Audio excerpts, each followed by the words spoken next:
Hello, എല്ലാവർക്കും നമ്മുടെ ചാനലിലേക്ക് സ്വാഗതം. അപ്പോൾ ഇന്ന് നമ്മൾ ഉണ്ടാക്കാൻ പോകുന്നത് കുഞ്ഞൊരു കിളിക്കൂടാണ് കേട്ടോ.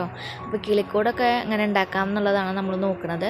അപ്പോൾ അതിനായിട്ട് ഞാൻ കമ്പി എടുത്തിട്ടുണ്ട്. കമ്പി എന്ന് പറയുമ്പോൾ നമ്മുടെ ഫ്ലവർ മേക്കിങ്ങിന് ഉപയോഗിക്കില്ലേ കമ്പി, അതും പിന്നെ പാരച്ചൂട്ടിൻ്റെ ഒരു കുപ്പിയാണ് ഇവിടെ എടുത്തിരിക്കുന്നത്. പിന്നെ ബഗ ക്യൂക്കാണ് ഞാനിവിടെ പശ എടുത്തിരിക്കുന്നത്. ഫ്ലെക്സ് ക്യൂക്ക്, സൂപ്പർ ഗ്ലൂ അതൊക്കെ ഇതിന് നല്ലതാണ്.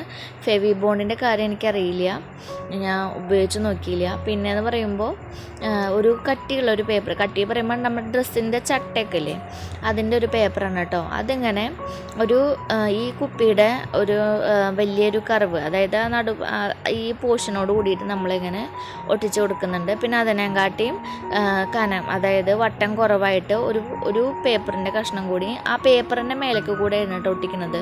ഇതൊന്നും കുപ്പിയായിട്ട് ജോയിൻ ചെയ്യരുത് കേട്ടോ, കാരണം നമുക്കിത് ഇങ്ങോട്ട് എടുക്കാനുള്ളതാണ്. കമ്പിയൊക്കെ ഒട്ടിച്ച് കഴിഞ്ഞതിന് ശേഷം അത് ഇങ്ങനെ കുപ്പിയുടെ പുറത്തുനിന്ന് ഇങ്ങനെ എടുക്കാനുള്ളതാണ്. എന്നിട്ട് നമ്മൾ ഇതേപോലെ കമ്പികൾ ഇങ്ങനെ പീസാക്കിയിട്ട് ഇങ്ങനെ ഒരേ അകലത്തിൽ ഇങ്ങനെ വെച്ച് ഒട്ടിച്ച് കൊടുക്കുകയാണ്. അപ്പോൾ ഈ മുകളിൽ വെച്ചിരിക്കുന്ന പേപ്പർ അങ്ങോട്ടും ഇങ്ങോട്ടും മാറാതിരിക്കാൻ വേണ്ടിയിട്ട് ഞാൻ ജസ്റ്റ് ഒരു ടേപ്പ്, നമ്മുടെ പേപ്പറിൻ്റെ ടേപ്പോ അല്ലെങ്കിൽ എന്തെങ്കിലും ടേപ്പ് ഞാൻ ഇതേപോലെ ഒട്ടിച്ച് കൊടുത്തിട്ടുണ്ട്. എന്നിട്ട് ഞാൻ ആ ഒരു ടേപ്പിൻ്റെ ഉള്ളിൽ കൂടെയാണ് കേട്ടോ ഇങ്ങനെ കമ്പി വെച്ചിട്ട് ഇങ്ങനെ ഒട്ടിച്ച് കൊടുക്കുന്നത്. അപ്പോൾ ഈ വെഗാക്യൂക്ക് ആകുമ്പോൾ ആ ടേപ്പൊക്കെ അങ്ങനെ ഒട്ടിയിരിക്കുന്നു മാത്രം, അങ്ങനെ പശ തേച്ച് കൊടുക്കുമ്പോൾ സാരമില്ല, നമുക്ക് അവസാനം എന്തെങ്കിലും ചെയ്ത് നോക്കാം. എന്നിട്ട് നമ്മളിത് കമ്പി ഇങ്ങനെ ഒട്ടിച്ച് കൊടുക്കുകയാണ്. ഒരേ അകലത്തിൽ ചെയ്യാൻ നോക്കുക. പിന്നെ ഇതൊരിക്കലും കുപ്പിയുമായിട്ട് ഒട്ടിച്ച് കൊടുക്കരുത് കേട്ടോ. വെഗാക്യൂക്ക് എന്ന് പറയുമ്പോൾ അത്രയ്ക്ക് നല്ല പെട്ടെന്ന് ഒട്ടുന്ന പശയാണ്. ആ പേപ്പറായാലും അത് കമ്പി ഒട്ടിക്കുമ്പോഴായാലും അത് കുപ്പിയുമായിട്ട് ജോയിൻ്റ് ആവാതെ നോക്കണം. കുപ്പിയുടെ മുകളിലേക്ക് തരി പശയായിട്ട് അത് ഒട്ടിപ്പോവരുത്. പിന്നെ അങ്ങോട്ട് പറിച്ചെടുക്കാന്ന് പറഞ്ഞാൽ എളുപ്പമുള്ള കാര്യമല്ല. പേപ്പറൊക്കെ ഒട്ടിയിരുന്നാൽ പിന്നെ അത് കീറാനല്ല നിവൃത്തിയുള്ളൂ നമുക്ക്.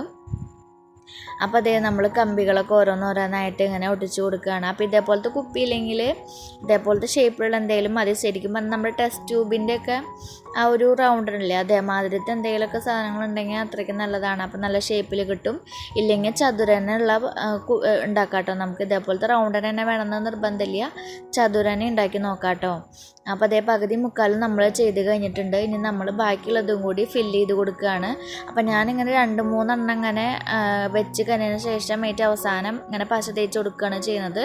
അപ്പോൾ മുകളിലത്തെ പേപ്പറിൻ്റെ മുകളിൽ ഞാൻ പശ തേക്കുന്നുണ്ട്, അടിയിലത്തേൽ ഒട്ടിക്കാൻ പറ്റുന്നില്ല. അപ്പോൾ നമുക്കത് ഈ കമ്പി ഇങ്ങനെ ഒട്ടിച്ചത് പുറത്തെടുത്തതിന് ശേഷം ഒട്ടിച്ച് കൊടുക്കുകയെന്ന് വെച്ചിട്ടാണ്. പിന്നെ നമ്മൾ ഈ കമ്പി ഇങ്ങനെ ഈ പേപ്പറിൻ്റെ മുകളിൽ ഒട്ടിച്ചത് കാണാതിരിക്കാൻ വേണ്ടിയിട്ട് അതിൻ്റെ മുകളിലൂടെ അത്രയ്ക്ക് വീതിയിൽ തന്നെ ഒരു പേപ്പറും കൂടി ഇങ്ങനെ ജസ്റ്റ് ഒട്ടിച്ച് കൊടുക്കുന്നുണ്ട് കേട്ടോ. പിന്നെ നമ്മൾ രണ്ടാമത്തെ ആ കഷ്ണം എടുത്തിട്ട് നമ്മൾ ഇങ്ങനെ ഒട്ടിച്ച് കൊടുക്കണം. അപ്പോൾ അതിന് മുന്നേ ആയിട്ട് കമ്പികളൊക്കെ ഇങ്ങനെ ഒരേ അകലത്തിൽ ഇങ്ങനെ സ്ട്രെയിറ്റ് ആക്കി വെക്കണം. ഇതധികം കട്ടിയില്ലാത്ത കമ്പിയായ കാരണം കൊണ്ടേ ഇങ്ങനെ നന്നായിട്ട് അങ്ങോട്ടും ഇങ്ങോട്ടൊക്കെ വളയുന്നുണ്ട് കേട്ടോ. അപ്പോൾ അതൊക്കെ ചെയ്യുമ്പോഴൊക്കെ ഒരുവിധം സ്ട്രെയിറ്റ് ആക്കിയിട്ട് തന്നെ ഇങ്ങനെ ഈ കമ്പികളൊക്കെ ഇങ്ങനെ വെക്കാൻ നോക്കുക. എന്നിട്ട് ഇങ്ങനെ അഡ്ജസ്റ്റ് ചെയ്തിട്ട് നമ്മൾ ഇതേപോലെ ഈ ഒരു പീസും കൂടി പേപ്പറിനെ നമ്മൾ ഒട്ടിച്ചിട്ട് അടിയിൽ വെച്ചിട്ട് കൊടുക്കണം കേട്ടോ.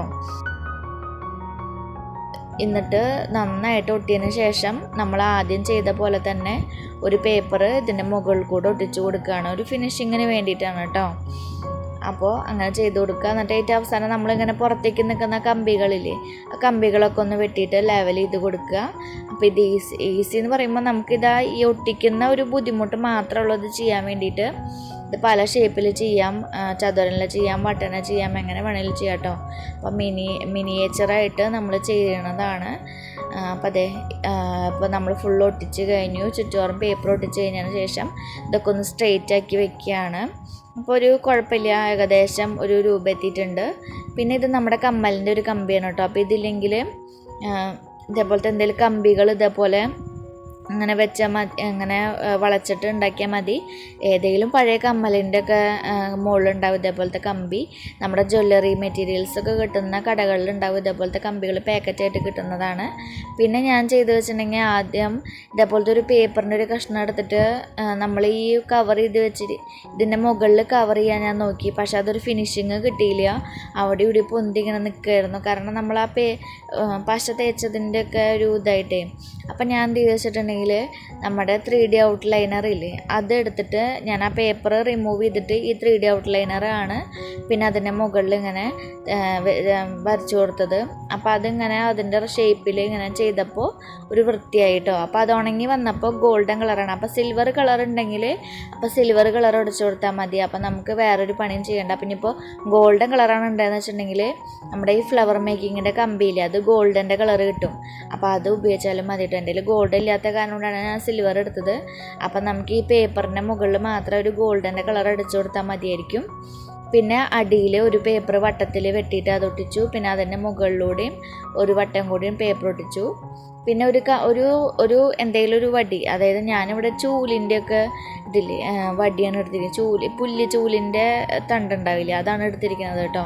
ഇറുക്കിലേക്ക് എടുത്തപ്പോൾ ഭയങ്കര വലിപ്പം തോന്നി. അപ്പം നമ്മൾ ചെയ്യുന്ന വർക്കിൻ്റെ വലിപ്പത്തിനനുസരിച്ചിട്ടുള്ള ഏതെങ്കിലും ഒരു കഷ്ണം കമ്പെടുത്താൽ മതി. അപ്പം അതിൽ ഞാനൊരു പേപ്പറിൻ്റെ ഒരു കിളീനെ വെട്ടിയിട്ട് ഇതേ ഒട്ടിച്ച് കൊടുത്തിട്ടുണ്ട് കേട്ടോ. അപ്പോൾ അതേ ഫുള്ള് നമ്മൾ ചെയ്ത് കൊടുത്തിട്ടുണ്ട്. അപ്പോൾ ആ കിളീനെയും അതിലേക്ക് ഒട്ടിച്ചു കൊടുക്കാം. അപ്പോൾ ഇനിയിപ്പോൾ കളർ ചെയ്യണ്ട നമുക്ക്.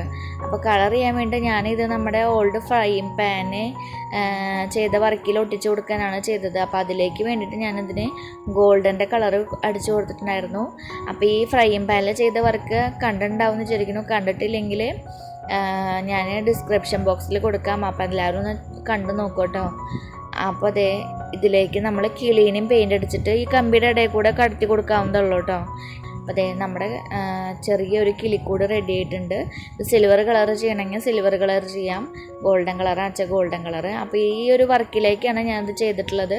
അപ്പോൾ നിങ്ങൾക്ക് വേണമെങ്കിൽ ഇത് കീ ചെയ്യാനായിട്ടോ അല്ലെങ്കിൽ എന്തെങ്കിലുമൊക്കെ ഒരു വോൾ ഹാങ്ങിങ്ങോ അങ്ങനെ എന്തെങ്കിലുമൊക്കെ ആയിട്ട് ചെയ്യാം കേട്ടോ. അപ്പോൾ എല്ലാവർക്കും വീഡിയോ ഇഷ്ടമായെന്ന് വിചാരിക്കുകയാണ്. ഇഷ്ടമായെങ്കിൽ ലൈക്ക് ചെയ്യുക, ഷെയർ ചെയ്യുക, കമൻറ്റ് ചെയ്യുക, സബ്സ്ക്രൈബ് ചെയ്യാനും മറക്കരുത് കേട്ടോ. അപ്പോൾ എല്ലാവരും ട്രൈ ചെയ്തിട്ട് ട്രൈ പിക്കൊക്കെ ഇൻസ്റ്റാഗ്രാമിൽ അയച്ചു തരാം കേട്ടോ. അപ്പോൾ താങ്ക് യു.